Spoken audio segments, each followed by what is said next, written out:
Hello दोस्तों, तो स्वागत है आप सभी का हमारा यूट्यूब चैनल मिशन 2 पे। तो दोस्तों आज इस वीडियो में हम लोग क्लास 9th का मैथ का वेरी इंपॉर्टेंट क्वेश्चन को देखने जा रहे हैं।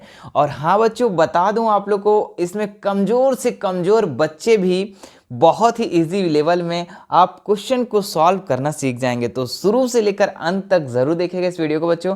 और हम लोग इस वीडियो में पिछले साल का क्वेश्चन, जो पिछले साल क्वेश्चन 2022 में आया हुआ क्वेश्चन को हम लोग इस वीडियो में का पूरा इजी लेवल में पूरा सॉल्व करेंगे।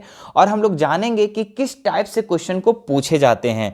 क्या क्वेश्चन जो है बार बार क्वेश्चन को रिपीट किया जाता है? तो बहुत सारे क्वेश्चन बच्चों पिछले साल 2021 में आने वाले क्वेश्चन जो 2022 में बहुत सारे क्वेश्चन को पूछा गया था, इसी तरीके से 2022 का क्वेश्चन हो सकता है 2023 में बहुत सारे क्वेश्चन मैच करेंगे।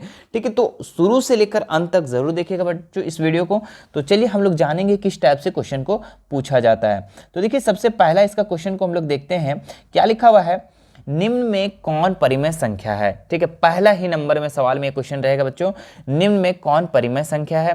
तो यहाँ आपको बताना है कि कौन परिमेय संख्या है। तो परिमेय संख्या किसको बोलते हैं दोस्तों? जिसको P बटा Q के रूप में लिखते हैं, जिसको बटा के रूप में। तो बताओ अंडर रूट 3 को बटा के रूप में लिख सकेंगे? नहीं बच्चों, ये अंडर रूट 3 को बटा के रूप में नहीं लिख सकते हैं। ठीक है, जो अंडर रूट लग गया और जिसका एक्चुअल वैल्यू नहीं निकलता है वो परिमेय संख्या है ही नहीं। वो क्या है? अपरिमेय संख्या। पाई तो अपरिमेय संख्या है, ये परिमेय संख्या है ही नहीं। ठीक है, और 0/4, हाँ 0 तो परिमेय संख्या है बच्चों। जब 0/0 परिमेय संख्या तो 0/4 भी क्या हो जाएगा? परिमेय संख्या। क्यों? क्योंकि 0/4 = 0। तो ये क्या हो जाएगा? परिमेय संख्या। तो इसका ऑप्शन नंबर 3 सही हो जाएगा। ऑप्शन नंबर 4 क्यों नहीं होगा बच्चों? ऑप्शन नंबर 4 चूंकि 4 के नीचे 0 है, और जब कोई भी संख्या के नीचे 0 आ जाता है तो वो क्या हो जाता है? अपरिभाषित हो जाता है, इन्फिनिटिव हो जाता है ना। चलो, तो अब हम लोग इसका राइट आंसर तो हम लोग बता दिए, कौन सा? Option number 3। ठीक है, आइए बढ़ते हैं हम लोग अगले क्वेश्चन की तरफ। क्या है क्वेश्चन नंबर 2 में? कैसे क्वेश्चन था? देखिए, निम्न में कौन परिमेय संख्या 3 और 4 के बीच स्थित है? तो 3 और 4। ठीक है, 3 और 4 के बीच क्या क्या हो सकता है बच्चों? 3.1, 3.2, 3.3, 3.4, 3.5, इस तरीके से हो सकता है ना। लेकिन 3 और 4 के बीच ही, यानी कि 3 समथिंग आया तो हम लोग समझेंगे कि 3 और 4 के बीच है। ठीक है, तो अब बताओ यहाँ पे 3/2 का अगर हम लोग वैल्यू निकालते हैं, 3 को 2 से डिवाइड करते हैं तो कितना हो जाता है? 1.5 आ जाता है।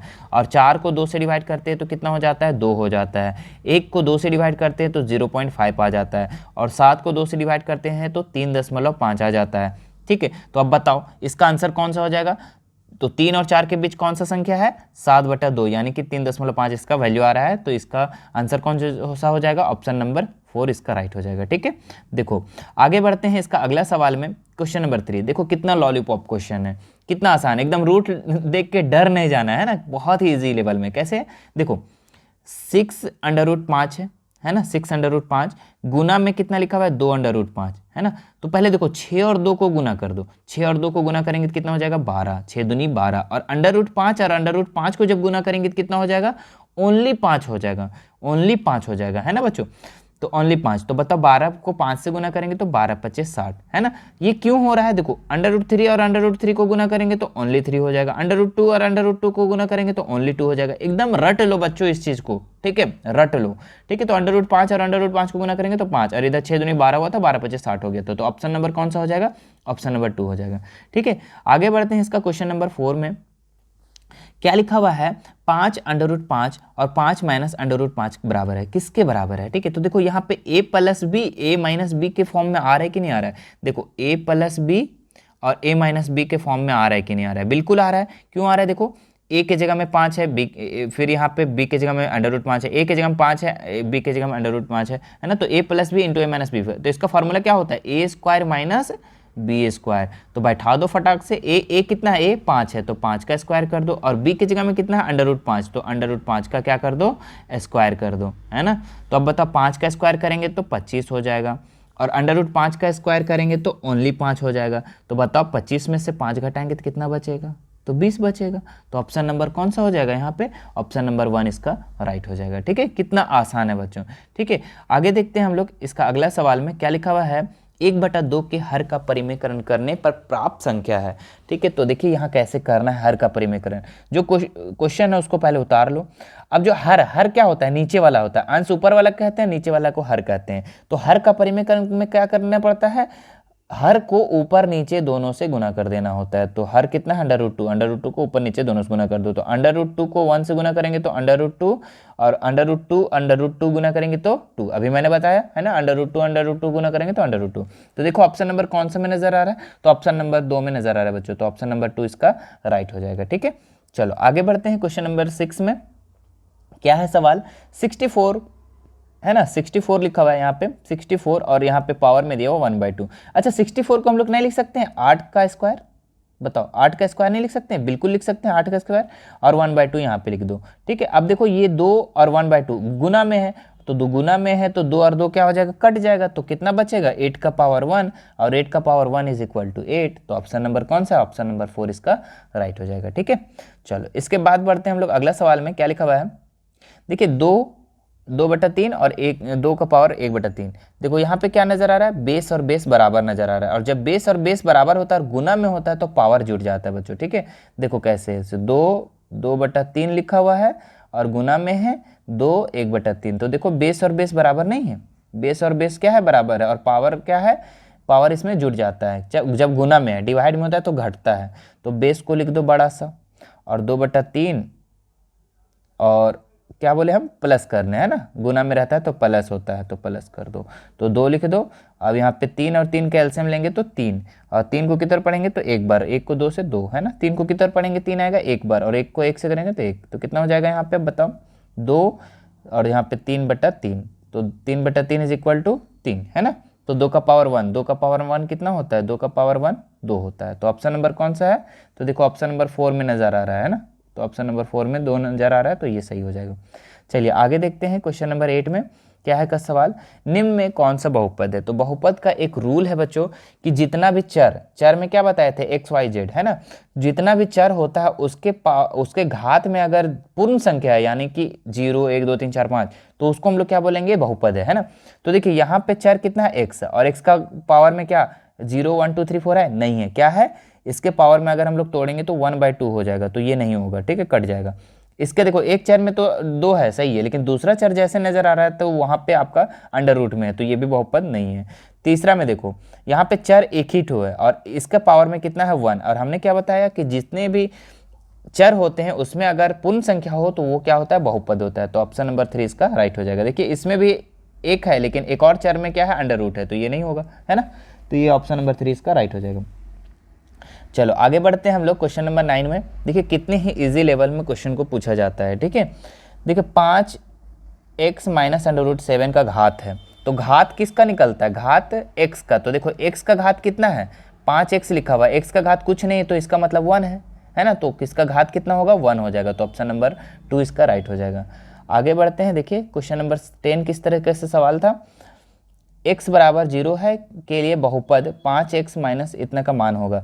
तो देखो जहाँ x बराबर 0 दिया मैंने, तो जहाँ जहाँ x है वहाँ पे क्या कर दो, 0 बैठा दो। तो देखो कैसे बैठाएंगे, 5 उसके बाद कितना है x के जगह में 0 बैठा दो, माइनस 4 और x का स्क्वायर, यानी कि 0 का क्या करेंगे, स्क्वायर कर देंगे, और फिर प्लस 3 दिया हुआ है तो 3 लिख दो। 5 को 0 से गुना करेंगे तो 0, फिर 0 को स्क्वायर करेंगे 0, और 0 को 4 से गुना करेंगे 0, और प्लस 3। तो बताओ ये 0 तो खत्म हो गया, तो सिर्फ का सिर्फ क्या बचा, 3। तो ऑप्शन नंबर कौन सा है, तो ऑप्शन नंबर 2 इसका राइट हो जाएगा।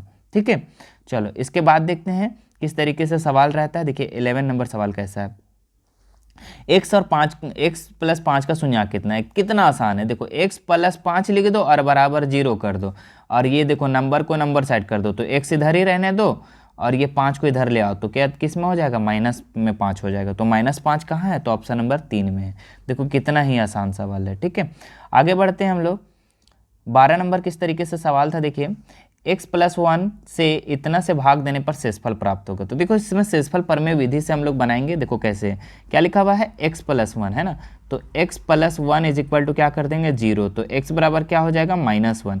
अब हम लोग -1 इस जगह पे बैठा देंगे, तो बताओ कितना है, x प्लस 3x स्क्वायर -1, तो x के जगह में बैठा दो -1, तो -1 x के जगह में, फिर प्लस 3 और x के जगह में कितना बैठाएंगे, -1 का, और स्क्वायर है तो स्क्वायर डाल देंगे -1।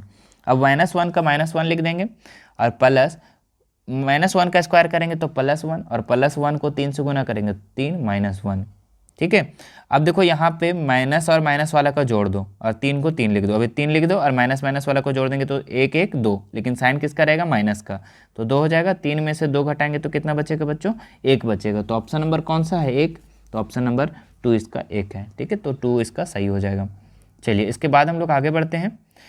देखिए 13 नंबर सवाल कैसा था, 12x² माइनस 7x का गुणनखंड है। तो देखो इसको निकालना कैसे, बहुत ही आसान है। ठीक है, देखो फर्स्ट और लास्ट को क्या कर देना है, गुना कर देना है। फर्स्ट और लास्ट को गुना कर देना है, तो फर्स्ट और लास्ट को गुना करेंगे कितना हो जाएगा, 12x²। कितना हो जाएगा, 12x²। अब इसको ऐसा तोड़ेंगे कि जोड़ने घटाने पे कितना आना चाहिए, 7x आना चाहिए। देखिए तो 6 दूनी 12 तो नहीं हो रहा है, 4 तिया 12। देखो 4 और 3 को गुना करेंगे तो 12 हो जा रहा है और जोड़ने पे कितना आ जा रहा है, 7 आ जा रहा है ना। अब देखो लिखना कैसे, हम यहीं पे बना दे रहे। ठीक है, तो यहाँ पे लिखेंगे 12x², है ना, फिर माइनस, अब हम लोग इसको -7 लाने के लिए कैसे लिखेंगे, तो -4x माइनस 3x, है ना, और यहाँ पे +1 हो जाएगा। ठीक है, अब देखो इस दोनों में कॉमन क्या नज़र आ रहा है, तो देखो कॉमन जो इनमें नज़र आ रहा है ये क्या आ रहा है, 4x नज़र आ रहा है। तो 4x बाहर निकाल दो, अंदर क्या बचा, 3 बचा, 3x, है ना।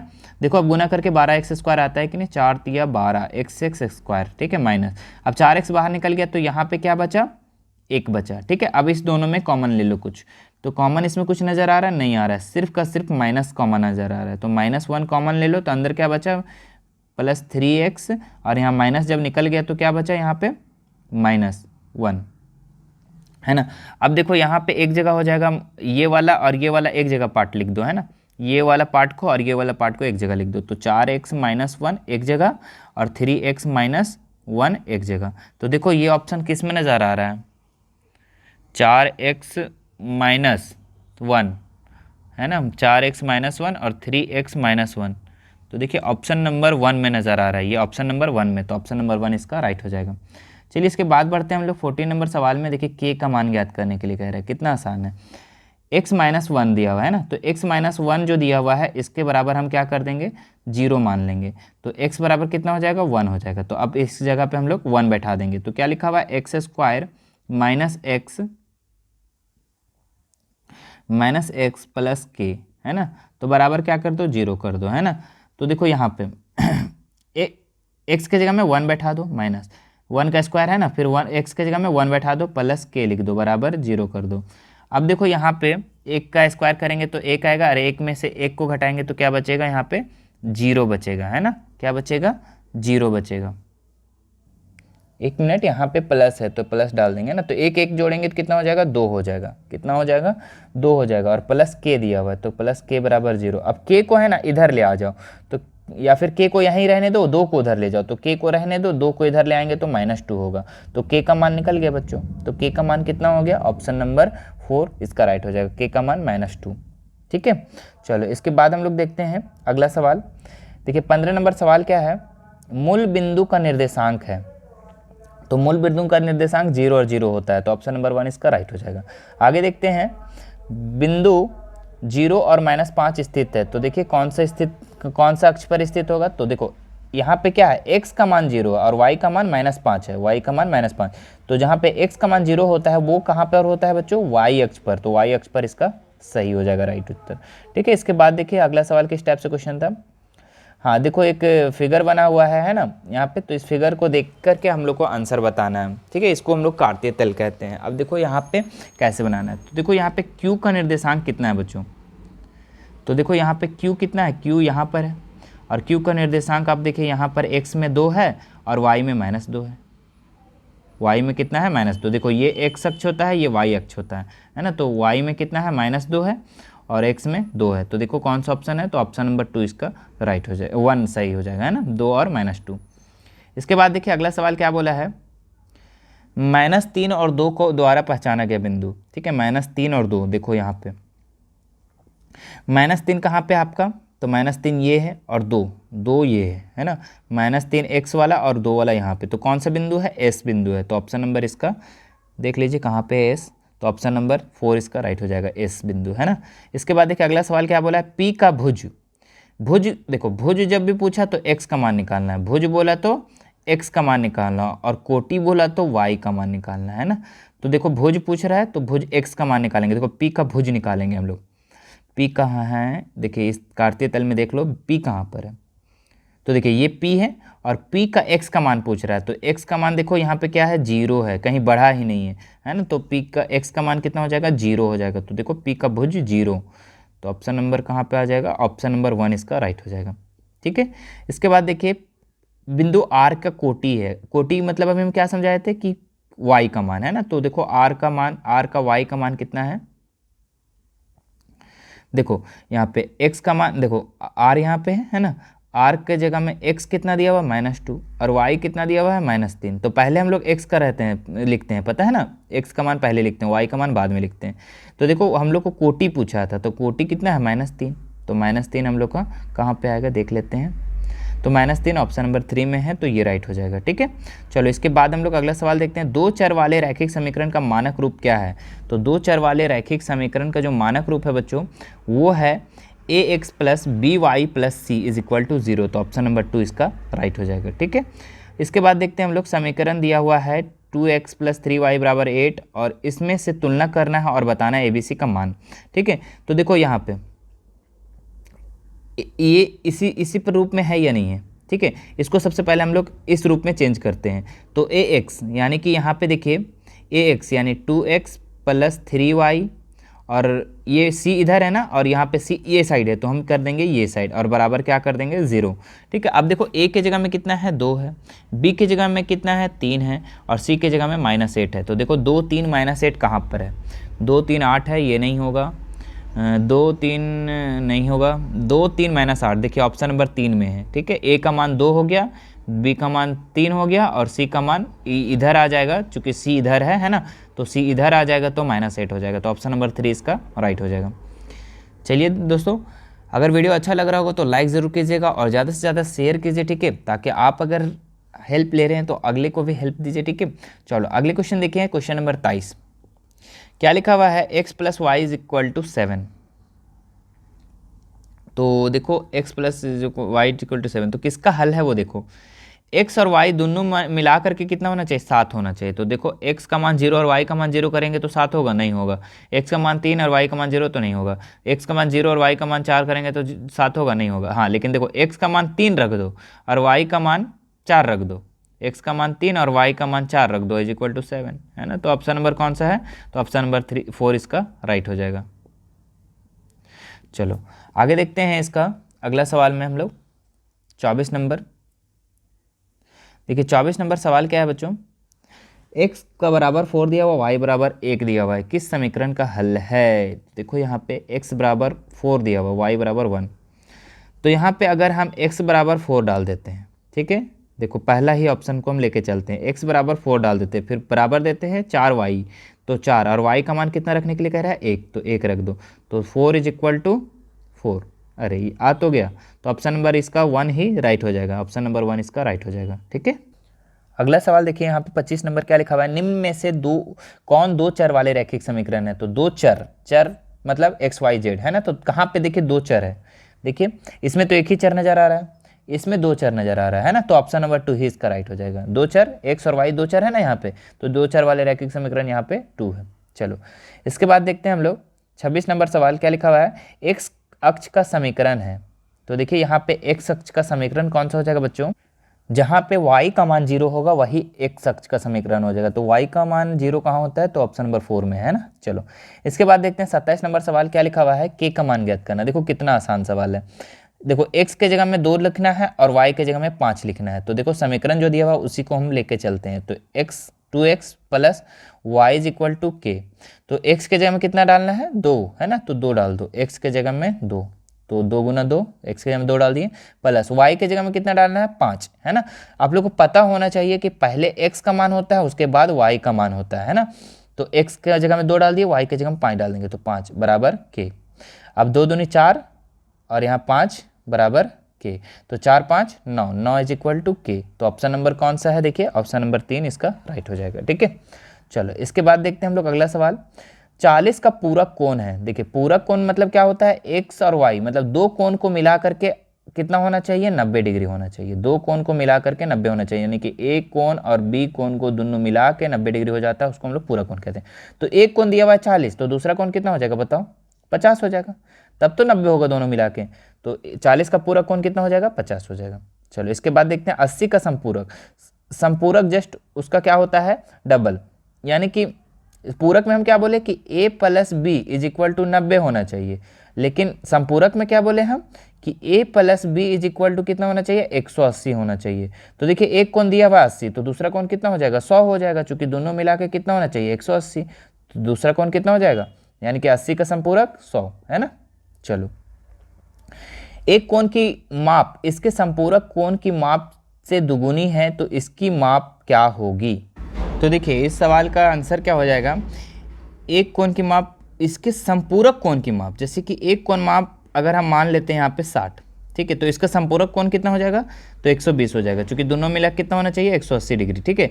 तो देखिए यहाँ पे इसका डबल है या नहीं है ये, है ना, तो कितना हो जाएगा इसका आंसर कितना हो जाएगा, 120, है ना, क्योंकि एक कोण की माप इसके संपूरक कोण की माप से क्या होती है, दुगुनी हो जाती है। तो एक कोण की माप यहाँ पे कितना हो जाएगा, 120 डिग्री, क्योंकि इसके संपूरक कोण कितना है 60 और इसका दुगुना क्या है 120, तो ऑप्शन नंबर 3 इसका राइट हो जाएगा।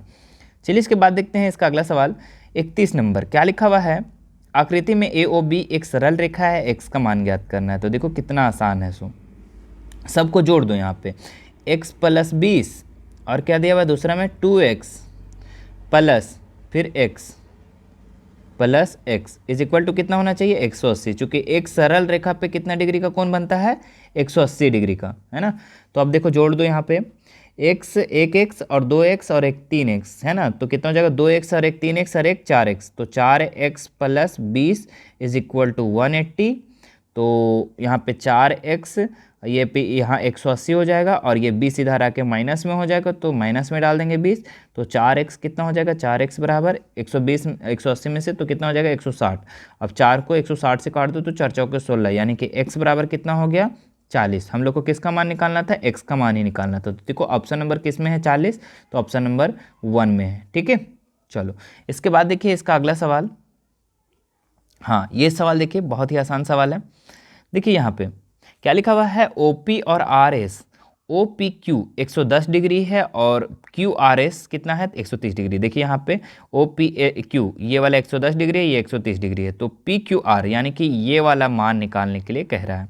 तो देखो बहुत ही आसान सवाल है। यहाँ पे देखो अगर हम एक रेखा ऐसे खींच लेते हैं, ठीक है, इसी का समांतर अगर एक रेखा खींच लेते हैं, तो देखिए ये वाला कोण और ये वाला कोण मिलाकर कितना होना चाहिए, 180 डिग्री। तो बताओ ये अगर 130 तो ये कितना हो जाएगा 70 डिग्री, 70 होगा, नहीं 70 नहीं होगा, यहाँ पे 50 डिग्री हो जाएगा। कितना हो जाएगा यहाँ पे 50 डिग्री हो जाएगा, 50 डिग्री। अब देखो यहाँ पे अगर 110 और ये वाला कोण मिला देंगे तो कितना होना चाहिए यहाँ पे 70 डिग्री, ठीक है। अब ये 70 और ये 50 कितना हो गया, 70 और 50 70 और 50 120, और हमको घट कितना रहा है यहाँ पे, घट कितना रहा है, 180 में से 120 घटा दो कितना बचेगा 60, है ना, 60 बचेगा। तो इसका मतलब क्या हो जाएगा, यहाँ पे इसका आंसर कितना हो जाएगा 60 हो जाएगा, है ना, 60 इसका राइट आंसर हो जाएगा। चलिए अगला क्वेश्चन देखिए यहाँ पर, अगला क्वेश्चन क्या देगा, त्रिभुज के तीनों कोण का योग कितना होता है। तो त्रिभुज के तीनों कोण का योग कितना होता है आप लोग को पता होगा, बचपन से पढ़ते आ रहे हैं, 180 डिग्री, है ना। देखिए कितना लॉलीपॉप क्वेश्चन है, इस तरीके से सवाल आ रहा है, ठीक है। समबाहु त्रिभुज का प्रत्येक कोण कितना होता है। देखो समबाहु त्रिभुज किसको कहते हैं, जिसकी तीनों भुजा क्या हो, बराबर हो। जब तीनों भुजा बराबर होगा बच्चों तो उसका तीनों कोण भी क्या होगा, बराबर होगा, और तीनों कोण को मिला के कितना होना चाहिए 180 डिग्री। अब जब सब बराबर बराबर अगर बांट देंगे तो 60 का हो जाएगा, है ना। समबाहु त्रिभुज का प्रत्येक कोण कितना हो जाएगा 60 डिग्री का, चूंकि 60 ये कोण, 60 ये कोण, 60 ये कोण, देखो तीनों मिला के 180 डिग्री, तो ऑप्शन नंबर इसका 1 इसका राइट हो जाएगा, ठीक है। आगे देखिए यहाँ पे क्या लिखा हुआ है, ABC सर्वांगसम PQR, तो PR किसके बराबर है, ठीक है। तो देखो कितना आसान है, एक हम ABC त्रिभुज मान बना लेते हैं। देखो ये A हो गया, ये B हो गया, ये C हो गया, ठीक है। तो ABC में क्या है, सर्वांगसम है, सर्वांगसम है, तो PR किसके बराबर है वो चीज़ देख रहा है। तो ABC हम त्रिभुज बना लिए, एक PQR भी त्रिभुज बना लेते हैं, PQR। अब दोनों त्रिभुज क्या है, आपस में सर्वांगसम है, तो A के बराबर कोण B बराबर है, वो ए के बराबर कौन, पी बराबर है, ये वाला कौन, ये वाला बराबर है, ठीक है, और ये वाला कौन, ये बराबर है, और है ना, और ये वाला कौन इसके बराबर है, ठीक है। जब बराबर बराबर सब कौन है यहाँ पे, तो यहाँ पे पी आर किसके बराबर होगा, तो देखो पी आर जो है ये किसके बराबर होगा, ए सी के बराबर, ठीक है। तो ए सी यहाँ पे कौन सा हो जाएगा, ऑप्शन नंबर 3 इसका राइट हो जाएगा। चलिए इसके बाद देखते हैं हम लोग अगला सवाल। त्रिभुज ए बी सी में ए बी और ए सी बराबर है तो कोण बी का 50 डिग्री, तो सी किसके बराबर है ना। तो देखो ए बी सी एक त्रिभुज बना लेते हैं, ए बी सी। अब देखो यहाँ पे ए बी और ए सी बराबर है, ये वाला और ये वाला भुजा क्या है, बराबर है, और कोण बी कितना है, 50 डिग्री है ना। तो सी का कितना होगा, इसका मान पूछ रहा है। तो देखो ये और ये बराबर है, और इसके सामने वाली कोण 50 डिग्री, तो और इसके सामने वाले कोण भी कितना हो जाएगा, 50 डिग्री। क्योंकि जब दो भुजा बराबर होती है तो उसके सम्मुख कोण भी क्या होते हैं, बराबर होते हैं। तो ऑप्शन नंबर 2 इसका राइट हो जाएगा। आगे देखते हैं 37 नंबर सवाल क्या कह रहा है। त्रिभुज पी क्यू आर, देखो त्रिभुज एक बना लेते हैं पी क्यू आर। अब क्या है, P और Q बराबर है, तो क्यू आर किसके बराबर है, देखो P ये वाला कोण और Q ये वाला कोण बराबर है, तो क्यू आर किसके बराबर है। तो ध्यान रहे बच्चों कि क्यू आर ए किसके बराबर होगा, तो इसके सामने वाला कोण ये बराबर है, इसके सामने वाली भुजा ये बराबर है, तो और ये ऑलवेज बराबर है, ये वाला और ये वाला बराबर है, तो इसके सामने वाले भी भुजा क्या होगी, बराबर होगी। तो ये इसके सामने वाले क्या है, क्यू आर, तो क्यू के सामने कौन सा हो जाएगा, पी आर, तो पी आर इसका बराबर हो जाएगा। तो ऑप्शन नंबर 3 इसका राइट हो जाएगा, ठीक है। चलो आगे देखते हैं, यदि एक त्रिभुज का एक कोण शेष दो कोणों का योग के बराबर हो तो वह त्रिभुज कौन सा हो जाएगा, ठीक है। तो ध्यान रखें कि एक त्रिभुज बना लेते हैं, और बोल रहा है कि एक कोण शेष दो कोणों के योग के बराबर है। तो एक कोण मान लो 90 डिग्री और उसका दो शेष कोण मान लो कि अगर ये 45 डिग्री है और ये भी 45 डिग्री है, तो दोनों कोणों को मिला करके एक कोण के बराबर हो रहा है कि नहीं हो रहा है। तो ये कौन सा त्रिभुज है जिसका एक कोण 90 डिग्री को कौन सा त्रिभुज है, तो समकोण त्रिभुज। तो ऑप्शन नंबर 2 इसका राइट हो जाएगा। आगे देखिए इसका, निम्न में से कौन सा सर्वांग समता कसौटी है। तो देखिए यहाँ पे 4 ऑप्शन दिया हुआ है, तो इसका आंसर हो जाएगा option number 2, side angle side क्या है, सर्वांग समता कसौटी है, अन्यथा सब नहीं है, ठीक है। इसके बाद देखिए इसका लास्ट सवाल बच्चों, ठीक है, काफ़ी इंपॉर्टेंट है। त्रिभुज ए बी सी सर्वांग सम पी क्यू आर है, तो ए बी पी क्यू के बराबर है और बी सी क्यू आर के बराबर है, तो कोण बी किसके बराबर होगा, ठीक है। तो देखो दो त्रिभुज बना लेते हैं, एक ए एक बी एक सी, है ना, और एक और त्रिभुज हो जाता है यहाँ पे पी क्यू आर। अब देखो यहाँ पे क्या बोला, ए बी पी क्यू के बराबर है, ए बी जो है पी क्यू के बराबर है, ठीक है। और क्या बोला है, बी सी और क्यू आर के बराबर है, बी सी जो है क्यू आर के बराबर है। और कोण बी किसके बराबर है, तो कोण बी किसके बराबर हो जाएगा, जब सम्मुख भुजा सब बराबर हो रहा है तो यहाँ पे सम्मुख कोण भी बराबर हो जाएंगे, है ना, इसका संगत कोण भी बराबर हो जाएगा। तो बी के कोण के बराबर क्या हो जाएगा, क्यू बराबर हो जाएगा। तो ऑप्शन नंबर कौन सा हो जाएगा इसमें, ऑप्शन नंबर 2 इसका राइट हो जाएगा, ठीक है। तो ये था बच्चों आप लोग का पूरा 40 क्वेश्चन, ठीक है, और काफ़ी इंपॉर्टेंट है बच्चों आप लोग का अगले एग्जाम के लिए, ठीक है। इसके बाद मैंने आप लोग को मॉडल पेपर का सेट करवाऊंगा, ठीक है, प्रीवियस ईयर जो भी आएगा वो भी सारे को मैं इस वीडियो में पूरा बताने के बाद आप लोग को फिर मैं मॉडल पेपर भी सेट करवा दूंगा, ठीक है। तो अगर हमारे आप चैनल पे नए हैं तो सब्सक्राइब जरूर कर लीजिएगा और बेल आइकन बटन को भी प्रेस जरूर कर लीजिएगा। इससे क्या है कि मेरे आने वाले नेक्स्ट वीडियो का नोटिफिकेशन सबसे पहले आपको मिलेगी, ठीक है।